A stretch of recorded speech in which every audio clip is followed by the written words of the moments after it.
अस्सलाम वालेकुम। तो कैसे हैं आप लोग? सबसे पहले तो आज 14 अगस्त है और मुबारकबाद पेश करता हूँ मैं 14 अगस्त की खुशी में सब लोगों को, पाकिस्तान में जितने भी लोग हैं। तो जश्न आज़ादी मनाने के बाद हम फिर कम टू द पॉइंट फिर वापस आते हैं।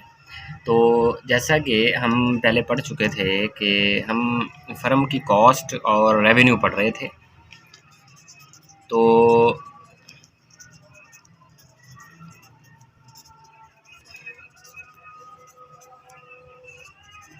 हम रेवेन्यू पढ़ रहे थे, फ़र्म कॉस्ट और रेवेन्यू हम पढ़ रहे थे। तो आज जो हमने पीछे वाले टॉपिक में पढ़ा था ना, जितने भी किस्म की रेवेन्यू थी ना वो हमने पढ़ी थी। आज सिर्फ़ और सिर्फ हमने उसकी करनी है डेफिनेशंस और मैंने आपको समझाना है, क्योंकि ये लॉन्ग और शॉर्ट रन में भी इसको हमने कैलकुलेट करना है। तो सबसे पहले हमें इसका बेसिक जो ना वो पता होना चाहिए कि जो कॉस्ट होती है हमारी वो कितने किस्म की होती है। ठीक है, हाँ, बाजें इसमें आपको बजें मतलब सुनाई देंगे तो उसके लिए माजरत है, क्योंकि 14 अगस्त है तो ये बाजों का सिलसिला तो ये ख़त्म होने वाला नहीं है। तो हम सबसे पहले शुरू करते हैं हम कुल मसारफ से। कुल मसारफ यानी कि टोटल कॉस्ट को हम पढ़ेंगे। टोटल कॉस्ट कौन सी होती है, कैसे ये कैलकुलेट होती है, यानी कि एक फ़र्म के अंदर टोटल कॉस्ट जो है, कुल मसारफ, वो कैसे कैलकुलेट हम करेंगे, उसका तरीक़ाकार क्या होगा, तो वो हमने पढ़ना है। जो कुल मसारफ होता है, टोटल कॉस्ट, वो होती है दो तरीके की। अगर हम उन दोनों तरीक़ों को जमा कर दें तो वो बन जाती है टीसी, यानी कि कुल मसारफ हमारी टोटल कॉस्ट बन जाती है। वो कौन कौन सी हैं? किसी भी फ़र्म के अंदर दो ही किस्म के अखराजात होते हैं, अगर उनको हम जमा करेंगे तो वो ऑटोमेटिकली टोटल कॉस्ट बन जाएगी। वो कौन कौन से हैं? तो पहले इसकी तारीफ़ सुन लें कि ऐसे अखराजात इसमें लिए जाते हैं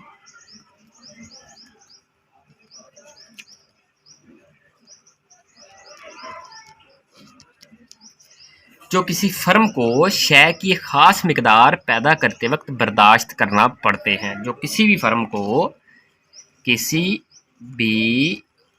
को शय की एक ख़ास मिकदार पैदा करते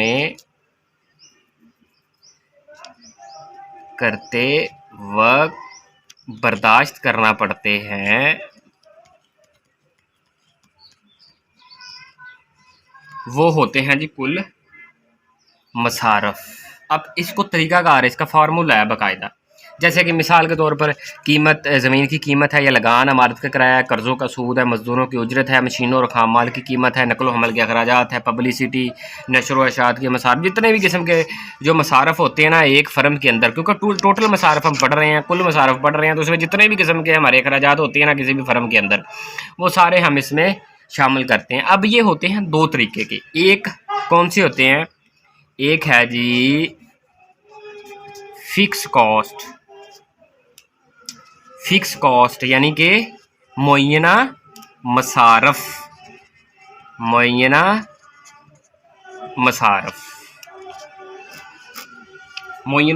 यानी कि फ़िक्स कॉस्ट।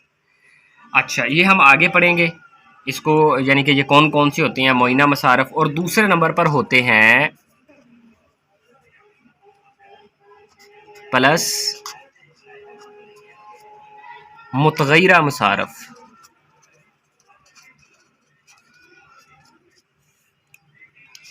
वेरिएबल कॉस्ट और फिक्स कॉस्ट को अगर हम करेंगे जमा तो हमारा बन जाएगा टोटल कॉस्ट, यानी कि TC is equal to VC plus FC।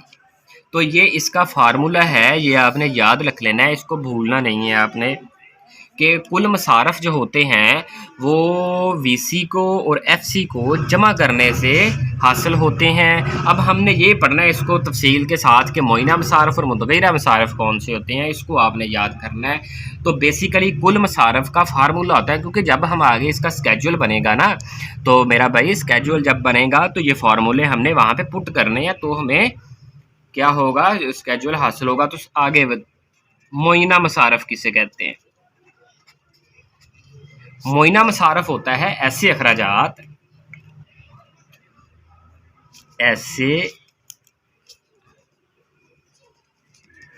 अखराजात जो मुस्तकिल नोयत के होते हैं। इसको आसान लफ्ज़ों में ऐसे अखराजात जो कभी भी फ़र्म के अंदर चेंज नहीं होते, चाहे वो फ़र्म पैदावार करे चाहे ना करे, उसको फ़र्म को हर हाल में ये बर्दाश्त करना पड़ते होते हैं, तो वो होते हैं जी मोइना मसारफ।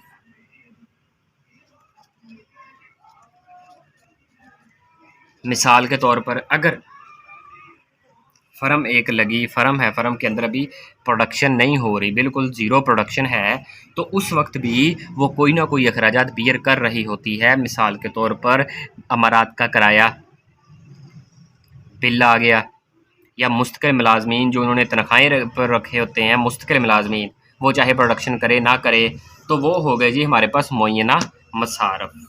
ठीक हो गया, ये फिक्स रहते हैं, ये चेंज नहीं होते, ये याद रख लेना है आपने। दूसरे नंबर पर मुतगैरा मसारफ। मुतगैरा मसारफ कौन से होते हैं? मुतगैरा यानी कि वेरिएबल कॉस्ट, इसको बोलते हैं, इसको एफसी। तो मुतगैरा मसारफ से ही पता चल रहा है कि ये कौन से अखराजात हैं, जो अखराजात तब्दील होते हैं।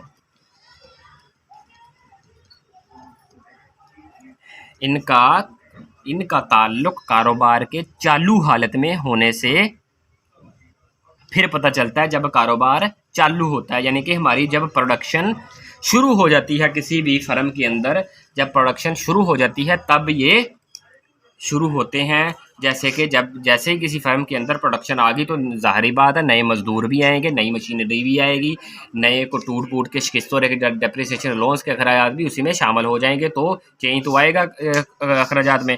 तो ये वो अखराजात हैं जो कि चेंज होते हैं, और जब कारोबार शुरू होता है या कारोबार चालू होता है ना, उस वक्त ये बियर करने पड़ते हैं। फिर अब ये भी याद रखें, अब ये तीन हमने पढ़ ली हैं, अब इसी का तीनों का औसत निकालना है हमने, ये आप देख लें। अब हमने क्या करना है, इन तीनों का निकालना है औसत।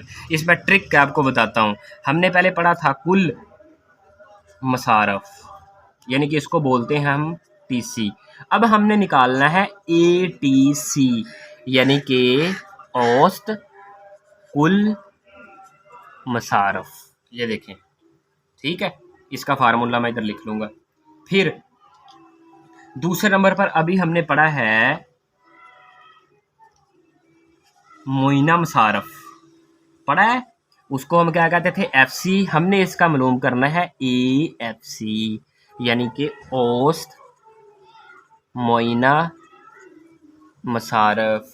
फिर हमने पढ़ा है मुतगैरा मसारफ, तो इसको हम कहते हैं वीसी। तो अब हमने मालूम करना है एवीसी। इसके आखिर पे जो हम लाजमी पढ़ते हैं वो हमने क्या करना है मालूम, वो हमने करना है मुख्ततम मसारफ, यानी कि एमसी। ये भी हमने मालूम करना है। तो अब देखें, हमने कुल मसारफ दिया हुआ है, कुल मसारफ का हमने मालूम करना है औसत। तो सिंपल बिल्कुल एवरेज के साथ जो भी दिया होगा उसको आपने क्वांटिटी पे तकसीम कर देना है। टीसी को क्वांटिटी पे तकसीम करेंगे, एटीसी आ जाएगा। अब देखें, इसका एवरेज मालूम करना है किसका, एफसी का, एफसी ओवर क्वांटिटी, ये आ गया जी एफसी। अब एवरेज मालूम करना है वीसी का, वीसी ओवर क्वांटिटी, ये आ जाएगा।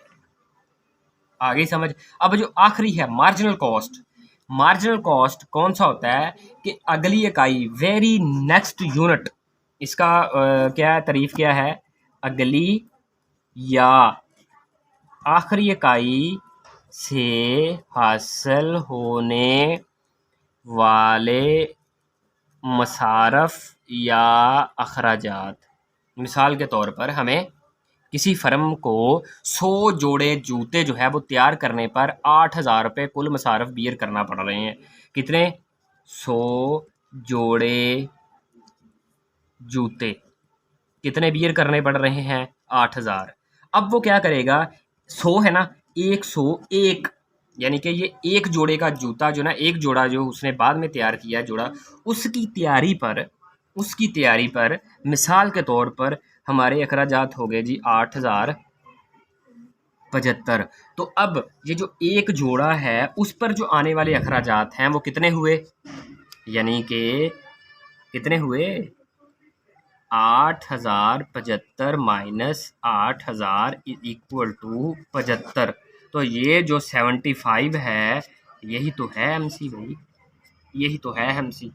तो इसका मतलब क्या हुआ, अगली या आखिरी इकाई से हासिल होने वाले मसारफ को हम क्या कहते हैं? मुख्तम मसारफ। ये आपको मैं स्केड्यूल में इंशाल्लाह ये सारे जितने भी अभी हमने पढ़े हैं 3 वो हैं, 3 ये हैं और 7वां। इन 7 के ज़रिए मैं आपको गोशवारा बना के दिखाऊँगा, डायग्राम बना के दिखाऊँगा और ये हम करेंगे अरसा क्लीन में, वो वेरी नेक्स्ट जो है ना वीडियो में, उसमें आपको ये बताऊँगा। मुझे उम्मीद है इसकी समझ आ गई होगी। ये आपने लाज़मी देख लेना, क्योंकि ये नहीं समझ आएगी तो आगे वाले जो है ना, जो हमने वक़्त के लिहाज से पढ़ना है, मतलब टाइम के लिहाज से मसारफ पढ़ना है, प्रोडक्शन फ़ंक्शन पढ़ना है, उसकी समझ नहीं आएगी। तो मुझे उम्मीद है आपको समझ आई होगी। तो प्लीज़ मेरा चैनल सब्सक्राइब भी कर लें और बेल आइकन को लाज़मी दबा दें। खुदा हाफ़िज़।